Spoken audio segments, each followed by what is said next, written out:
Beyond Time, bab 496-497. Untuk melihat video selengkapnya, sahabat bisa kunjungi playlist yang telah Sabta Novel sediakan. Yuk mari, kita berimajinasi bersama dan masuk ke alur ceritanya.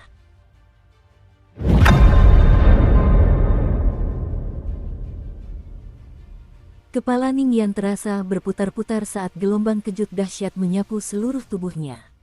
Dia tahu betul bahwa ketiga kepala Kingkin memiliki makna yang mendalam bagi burung yang sombong dan angkuh itu. Kepala tengah adalah sumber esensi hidupnya.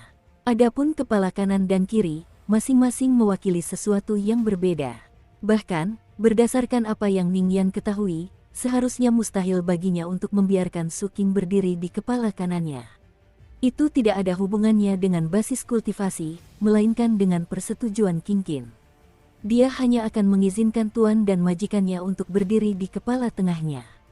Dan baik Kingkin maupun leluhurnya tidak pernah terbiasa menerima tuan dan majikan. Adapun kepala kirinya, hanya keturunannya sendiri yang akan diizinkan berdiri di sana. Jika anggota spesies lain mencoba berdiri di sana, burung itu akan menganggapnya sebagai penghinaan besar, dan akan bertarung sampai mati untuk membunuh orang itu.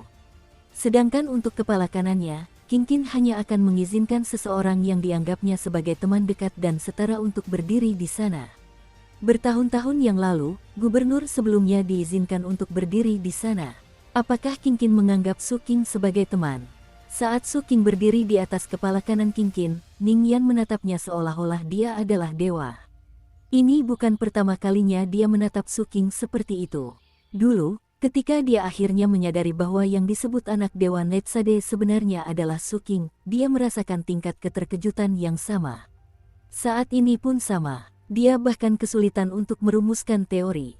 Yang terbaik yang bisa dia bayangkan adalah mungkin Kingkin menyembah bulan merah, dan karena itu menganggap Su King sebagai anak dewa. Namun, meskipun itu benar, mengapa membiarkan dia berdiri di sisi kanan? Ningyan benar-benar bingung. Su King juga merasa bingung. Dia telah bersiap menggunakan bulan merah sebagai ancaman, tetapi ternyata semuanya berjalan jauh lebih baik dari yang pernah dia bayangkan. Dia bahkan tidak perlu membuat ancaman. Burung besar Kingkin langsung menunjukkan niat baik kepadanya. Meskipun Su King tidak mengetahui semua detail tentang apa yang dilambangkan oleh tiga kepala burung itu, jelas bahwa cara burung itu menawarkan kepalanya kepadanya memiliki makna yang dalam. Apa yang sedang terjadi? Sebelum ia sempat menggali ingatannya dengan harapan menemukan penjelasan, Kingkin mengeluarkan suara gagak yang mengguncang langit dan bumi. Kemudian ia turun sepenuhnya dari awan. Saat awan hitam runtuh di sekelilingnya, dan kilat mengelilinginya seperti lautan, burung besar itu sepenuhnya terungkap. Kepalanya setinggi 3.000 meter. Tubuhnya sepanjang 30.000 meter. Seluruhnya berwarna magenta, dengan sayap kecil. Bulunya berantakan dan kusut, tetapi ia memancarkan fluktuasi keilahian yang mengejutkan. Setelah muncul dari awan, ia meluncur di udara dan mengeluarkan teriakan memekakkan telinga yang bergema ke segala arah. Su King berdiri di atas kepala kanannya, memandang ke bawah ke daratan di bawahnya, sebuah sensasi membuncah di dalam dirinya yang belum pernah ia alami sebelumnya. Sambil menggenggam tangannya, ia membungkuk dalam-dalam ke arah dua kepala lainnya. Terima kasih banyak, senior. Kepala tengah Kingkin menatapnya dan mengangguk. Kemudian ia mengeluarkan suara gagak yang memekakkan telinga lagi. Kali ini, suara gagak itu sama sekali tidak terdengar agresif, melainkan penuh kegembiraan. Ketika Ningyan melihat semua itu, sebuah gagasan liar dan hampir sepenuhnya tidak dapat dipercaya muncul dalam dirinya. Jangan bilang Kingkin muncul di sini, jauh dari sarangnya, karena Su King. Tidak mungkin dia bersembunyi di awan selama ini, dan mengikuti Su King kemanapun dia berada di wilayah ibu kota kabupaten. Hahaha, sama sekali tidak mungkin. Benarkah? Spekulasi Ningyan sendiri membuatnya takut. Namun, teori itu tampak seperti penjelasan yang sempurna. Jika tidak, penjelasan apa yang mungkin ada untuk bagaimana Kingkin tiba-tiba muncul saat Su King memanggilnya? Apakah mereka saling kenal? Tidak, mereka tidak mungkin saling kenal. Tetapi jika mereka tidak saling kenal, lalu mengapa semua ini terjadi?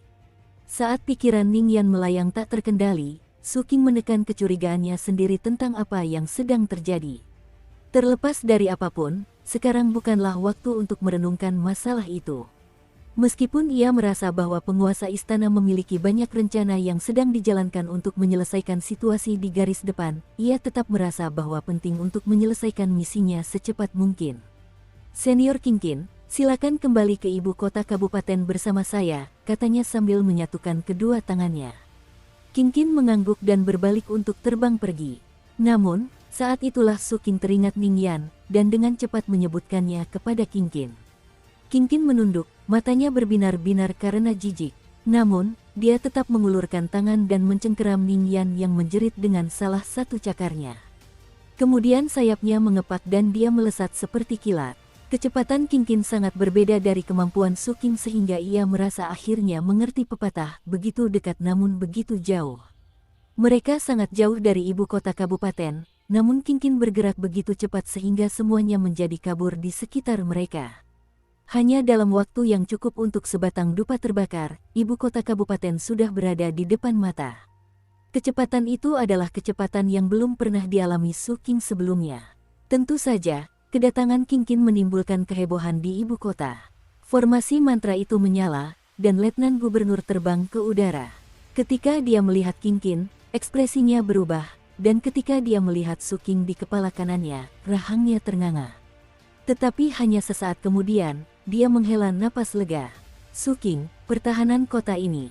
Ia berhenti bicara tanpa menyelesaikan kalimatnya, tetapi maksudnya jelas. Dia tidak bisa membiarkan Kingkin benar-benar memasuki kota.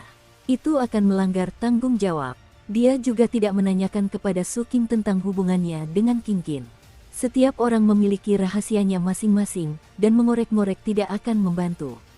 Su Qing tahu dari mana gubernur letnan itu berasal, jadi dia memberikan penjelasan yang sangat hormat kepada Kingkin. Burung itu mengeluarkan suara, lalu terbang ke awan, tempat ia akan tinggal. Su Qing mendarat di tanah, berjabat tangan dengan gubernur letnan, dan memasuki istana pendekar pedang. Ketika tiba di divisi sekretariat, matanya berbinar-binar. Setelah mendapatkan bantuan Kingkin, dia tidak perlu khawatir tentang rintangan yang disebabkan oleh kemampuan bertempur. Hal pertama yang dia fokuskan adalah meminta laporan tentang bagaimana berbagai makhluk non-manusia di Kabupaten Penyegelan Laut menanggapi seruan untuk pasokan. Rincian mulai berdatangan, dan King Qiyu, yang ditugaskan untuk tetap tinggal di Istana Pendekar Pedang alih-alih pergi ke garis depan, menyusunnya menjadi sebuah laporan untuk Su Qing. Terdapat total 57.841 spesies non-manusia yang berbeda di Xisiling County. Dari jumlah tersebut, 70% telah menanggapi seruan tersebut, 30% belum. Dari mereka yang menanggapi, sekitar setengahnya menyatakan kesediaan untuk menyediakan perbekalan.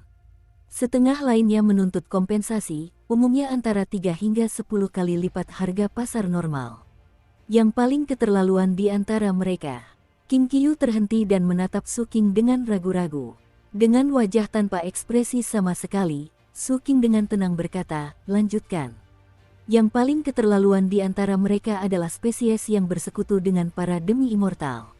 Spesies-spesies tersebut menuntut harga yang sangat tinggi. Ambil contoh pil obat, mereka meminta 1000 batu spiritual untuk pil obat yang biasanya hanya berharga 20 batu spiritual.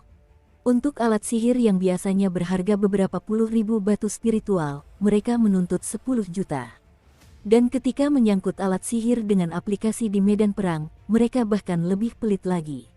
Para pendekar pedang yang dikirim untuk berunding dengan para setengah dewa ditolak masuk. Para setengah dewa menyatakan bahwa sesuai dengan permintaan penguasa istana, mereka telah mengasingkan diri dan tidak ingin diganggu.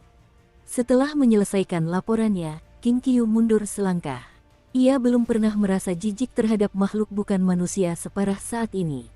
Menanggapi laporan King Qiyu, mata Su Qing berbinar dingin. Saat ini, ia merasakan hal yang sama seperti penguasa istana, bahwa kaum non-manusia di Kabupaten Penyegelan Laut mendapatkan rasa hormat yang jauh lebih besar daripada yang seharusnya.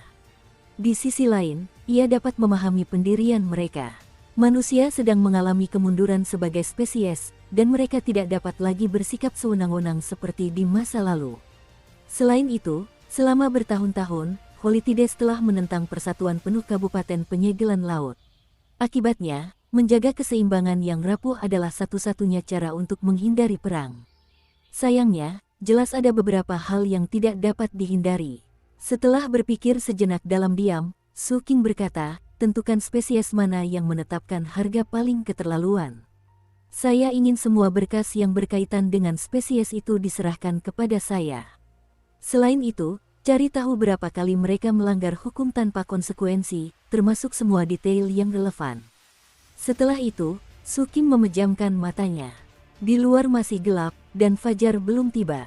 Di dalam divisi sekretariat juga gelap, membuat Su King seolah-olah menjadi bagian dari kegelapan itu. Saat King Qiu menatapnya, dia bisa merasakan niat membunuh yang membara di dalam dirinya.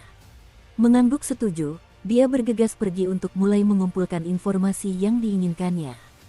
Setengah batang dupa kemudian, saat cahaya fajar muncul di cakrawala, dia kembali ke divisi sekretariat dengan selembar kertas giok yang dia serahkan kepadanya. Setelah itu, dia memberikan ringkasan informasi tersebut. Spesies Full Spirit terletak di barat laut ibu kota kabupaten di prefektur pencerahan, di dataran tinggi pegunungan yang memiliki nama yang sama. Mereka bukan spesies yang besar, dan mereka tidak terorganisir menjadi sekte. Sebaliknya, mereka mengelompokkan diri berdasarkan komposisi etnis spesies mereka. Karena mereka memiliki 4 etnis utama, mereka mengorganisir diri menjadi apa yang mereka sebut 4 cabang.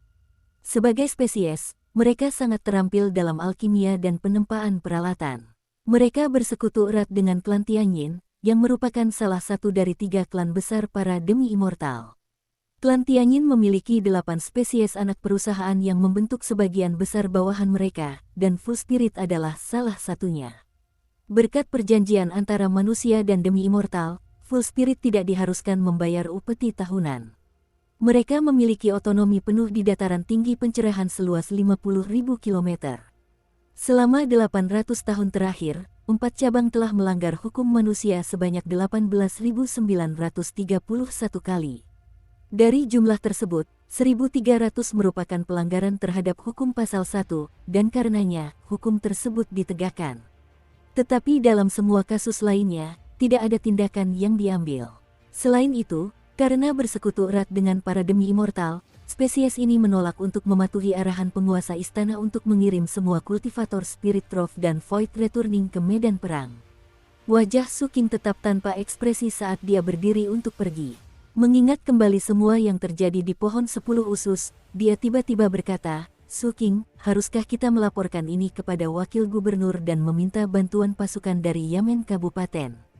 Su King menggelengkan kepalanya. Saat ia melangkah keluar dari divisi sekretariat, matahari di langit memancarkan cahayanya yang cemerlang, mengusir semua kegelapan. Aku akan mengurusnya sendiri, katanya dingin, lalu terbang ke udara. Suara gemuruh bergema, dan tekanan besar menimpa ibu kota kabupaten saat burung besar Kinkin muncul. Burung itu begitu besar hingga menutupi matahari.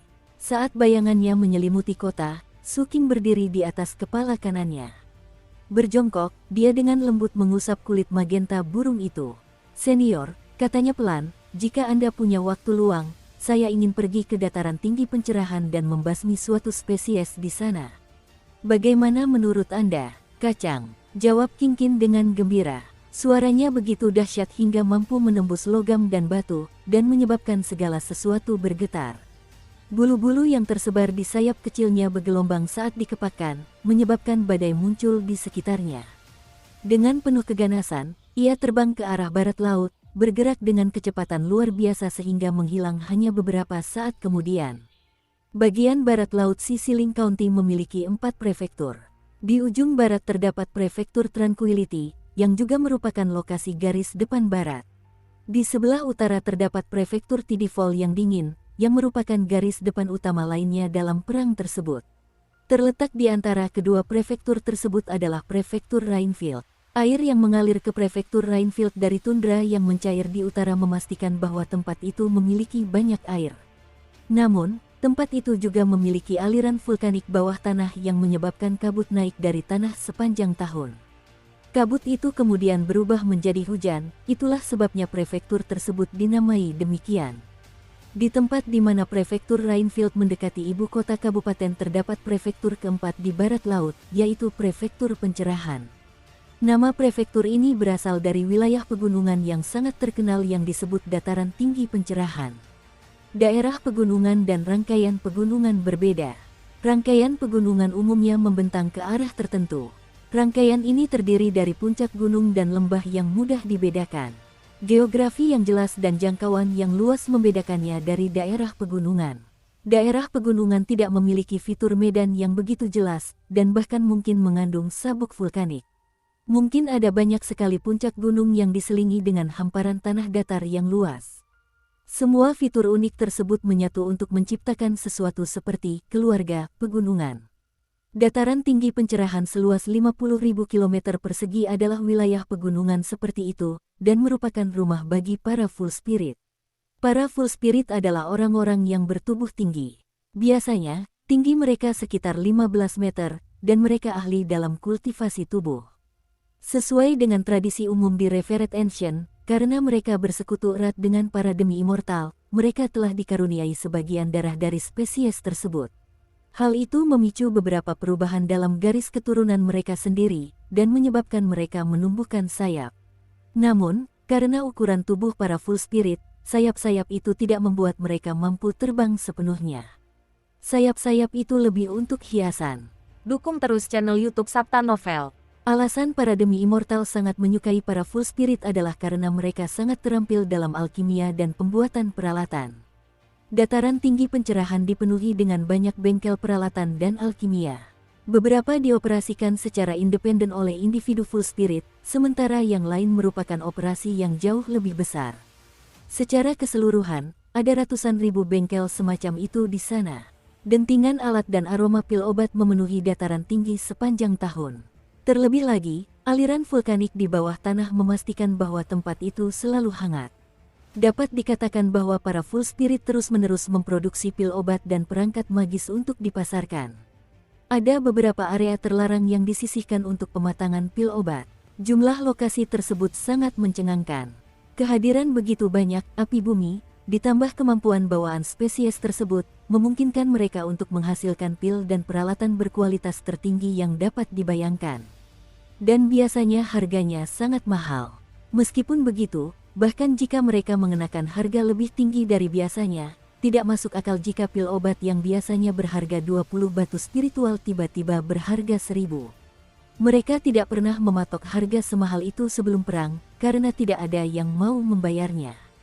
Dan biasanya, dekrit Dharma dari Istana Pendekar Pedang sudah cukup untuk membuat pengiriman perbekalan mengalir dari mereka.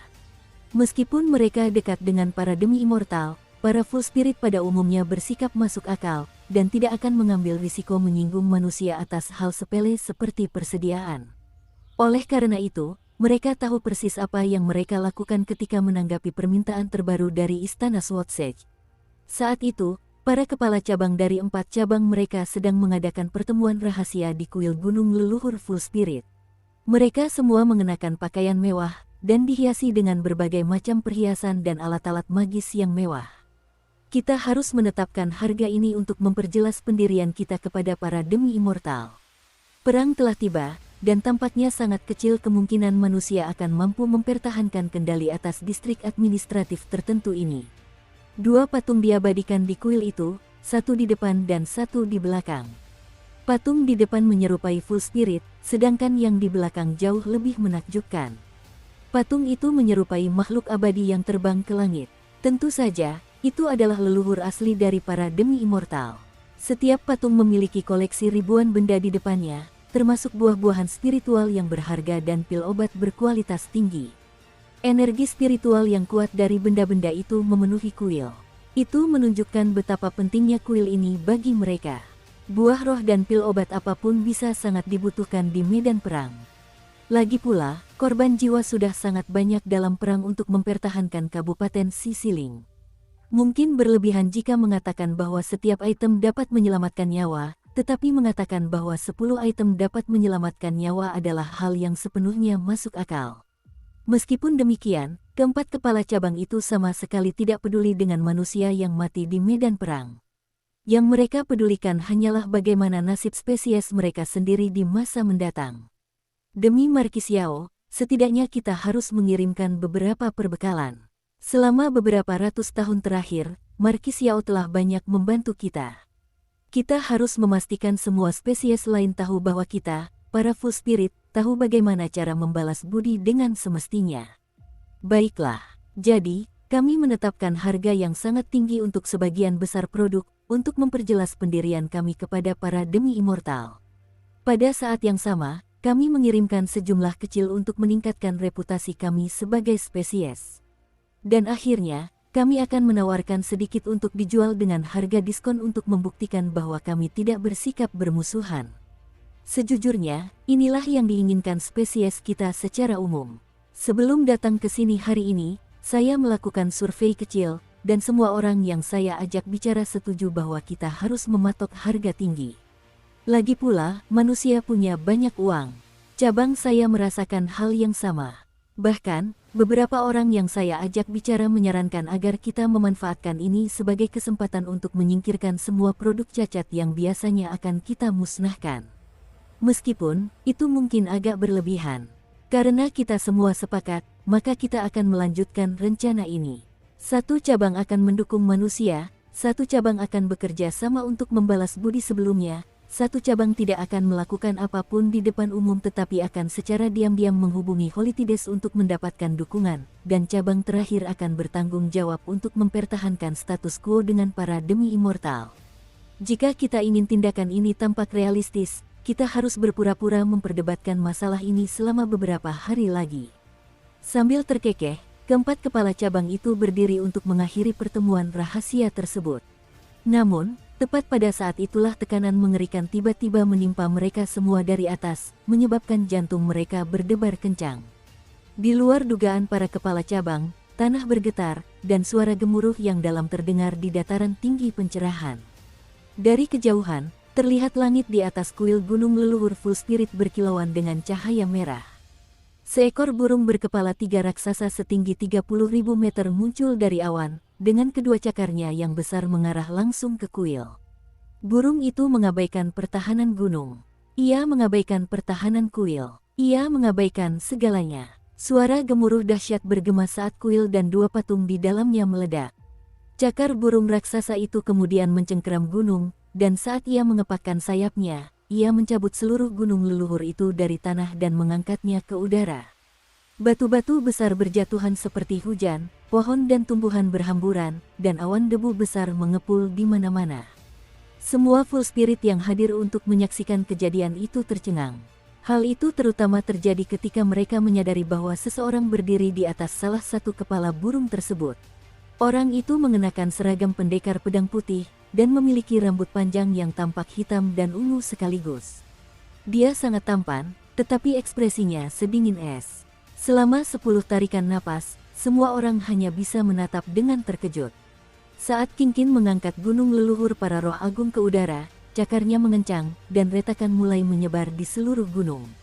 Lalu gunung itu meledak, darah menyembur keluar dari mulut keempat kepala cabang itu, dan mereka mundur dengan wajah terkejut sekaligus marah.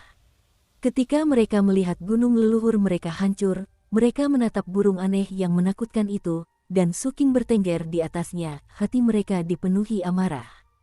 Kinkin, seorang pendekar pedang, senior Kinkin, apa maksud semua ini? Mengapa Anda menghancurkan kuil gunung leluhur kami? Keempat kepala cabang tersebut semuanya berada di level Spirit Trove, tetapi tidak satu pun dari mereka yang telah sepenuhnya membentuk peti harta karun rahasia pertama mereka. Di tingkat harta karun roh, meningkatkan kekuatan harta karun rahasia biasanya merupakan proses yang lambat dan sulit. Karena itu, sebagian besar kultivator harta karun roh sebenarnya berada pada titik yang sama.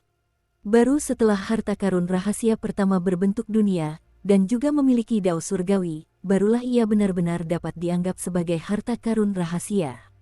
Meskipun demikian, bahkan ketika masih dalam proses meningkatkan kekuatan harta karun rahasia pertama, kultivator tersebut masih mampu menghancurkan musuh jiwa baru manapun. Saat keempat kepala cabang itu meraung marah, beberapa lusin puncak gunung di dekatnya bergetar, dan danau yang berbatasan dengan gunung-gunung itu tiba-tiba dipenuhi gelombang besar. Air itu mengalir ke arah yang sama ketika sepasang mata sebesar danau itu sendiri tiba-tiba terbuka di dalamnya. Mata itu menatap Kinkin. Saudara Taois Kinkin, mengapa Anda melakukan ini?"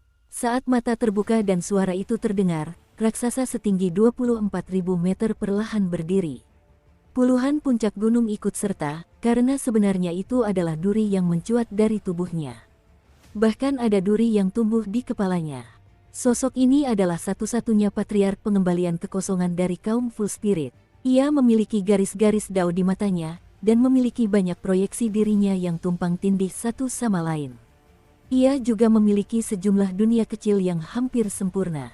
Ia berada di lingkaran besar tahap kedua pengembalian kekosongan, dan setengah langkah menuju tahap ketiga. Meskipun ia tampak tenang, sebenarnya di dalam hatinya ia merasa sangat gelisah. "Kacung," kata Qingqin dengan nada menghina. Sementara itu, Su Qing, yang berdiri di atas kepala sebelah kanan, menatap ke bawah dengan dingin. Selama 800 tahun terakhir, 4 cabang roh penuh telah melanggar hukum manusia sebanyak 18.931 kali. Yang terbaru adalah penolakan untuk mematuhi permintaan penguasa istana agar kultivator harta karun roh dan pengembalian kekosongan bergabung dalam upaya perang. "Saya di sini hari ini untuk menghukum semua penjahat yang melakukan kejahatan tersebut selama 800 tahun terakhir."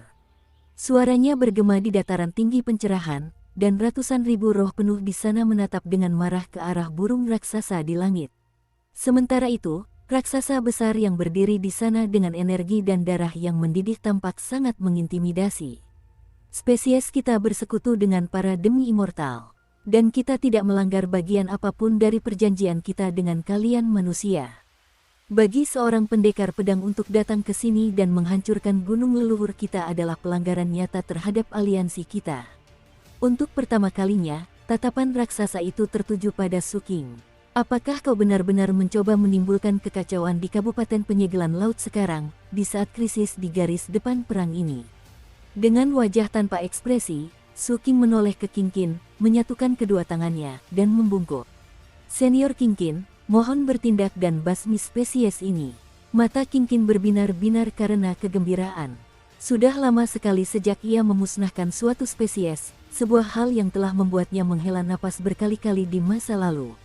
Ia seharusnya adalah binatang buas yang ganas, jadi kenyataan bahwa ia belum memusnahkan banyak spesies terasa seperti pengkhianatan terhadap garis keturunannya sendiri.